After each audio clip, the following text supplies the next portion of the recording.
Σε αυτό το βίντεο θα δούμε πώς μπορούμε να εγκαταστήσουμε το Unity στα Windows. Ανοίγουμε ένα browser και στην αναζήτηση γράφουμε Unity Hub. Στην ιστοσελίδα της Unity, στην αρχική σελίδα θα κατεβούμε πιο κάτω και θα επιλέξουμε την επιλογή Get Started with Unity και στην επόμενη σελίδα θα διαλέξουμε Download for Windows.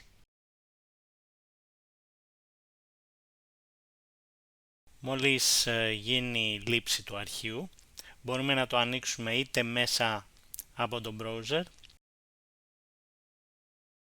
είτε μπορούμε να πάμε στα αρχεία μας, στο φάκελο των λήψεων ή downloads και να εκτελέσουμε το Unity Hub.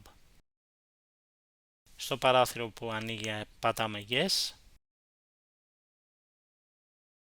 συνεχίζουμε, αποδεχόμαστε τα προεπιλεγμένα. Μόλις ολοκληρωθεί η εγκατάσταση, αφήνουμε επιλεγμένο το Open Unity Hub και πατάμε Finish. Κλείνουμε ό,τι ανοιχτό παράθυρο έχουμε και αφού ανοίξει το Unity Hub θα κάνουμε Sign In στο λογαριασμό μας στο Unity ή αν δεν έχουμε θα κάνουμε έναν λογαριασμό πατώντας το κουμπί Create Account. Αφού δημιουργήσουμε τον λογαριασμό μας θα εισάγουμε τα στοιχεία μας και θα πατήσουμε Sign In και στο παράθυρο που θα ανοίξει θα πατήσουμε Open.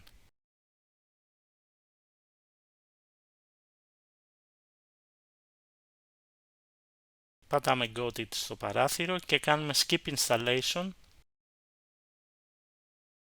και Agree and Get Personal Edition License. Κλείνουμε με Maybe Later το παράθυρο και πατάμε το κουμπί Install Editor. Εδώ θα διαλέξουμε την τελευταία έκδοση LTS και θα πατήσουμε το κουμπί Install.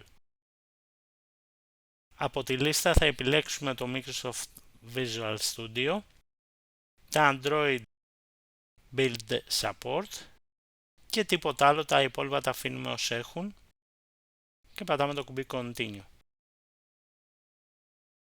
Κάνουμε Accept στα License Agreement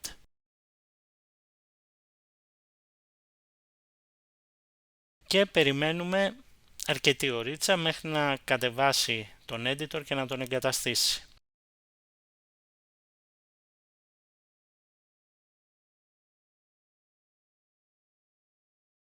Πατάμε Yes στο παράθυρο που θα ανοίξει.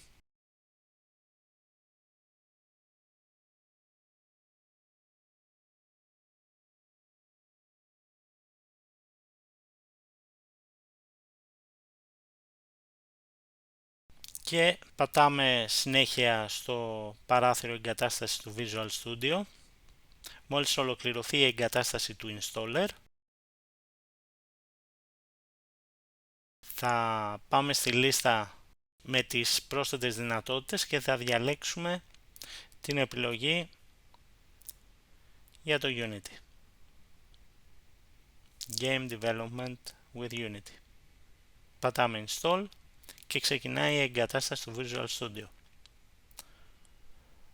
Μόλις ολοκληρωθεί και η εγκατάσταση του Visual Studio,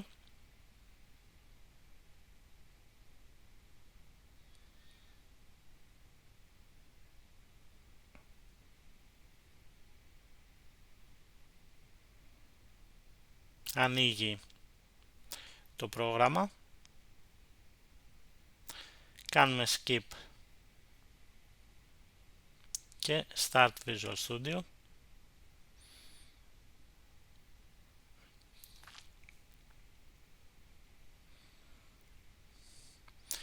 και είμαστε έτοιμοι. Κλείνουμε το παράθυρο και το Visual Studio Installer και είμαστε έτοιμοι με την εγκατάσταση της Unity μαζί με το Visual Studio και τα πρόσθετα για Android.